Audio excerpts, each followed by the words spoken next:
dwa zaczęły być dla siebie.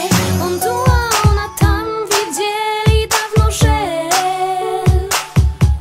nie mogą żyć bez siebie. Z każdym kolejnym dniem on mówił: kocham cię.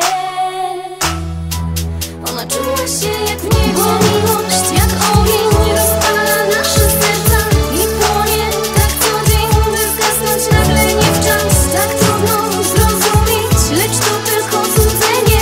Na ścianie te zdjęcia to tylko złe wspomnienie, bo miłość jak ogień rozpala nasze serca i płonie tak co dzień, by zgasnąć nagle nie w czas. Tak trudno zrozumieć, lecz to tylko złudzenie. Na ścianie te zdjęcia to tylko złe wspomnienie. Zbyt pięknie i jak w bajce układało się.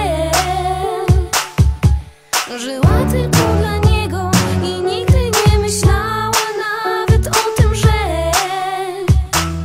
spotkają coś okrutnego. W jej sercu już nie było miejsca nawet na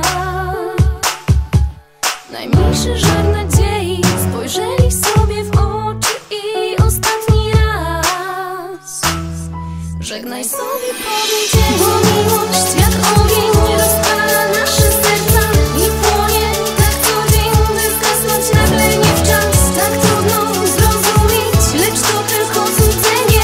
Na ścianie te zdjęcia to tylko złe wspomnienie, bo miłość jak ogień rozpala nasze serca i płonie tak co dzień, by zgasnąć nagle nie w czas. Tak trudno zrozumieć, lecz to tylko złudzenie. Na ścianie te zdjęcia to tylko złe wspomnienie.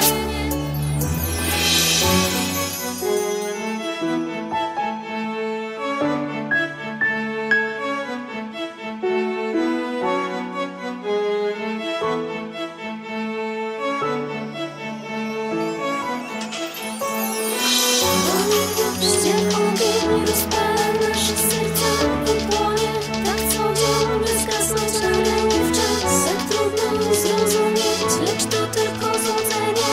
Na ścianie te zdjęcia to tylko złe wspomnienie.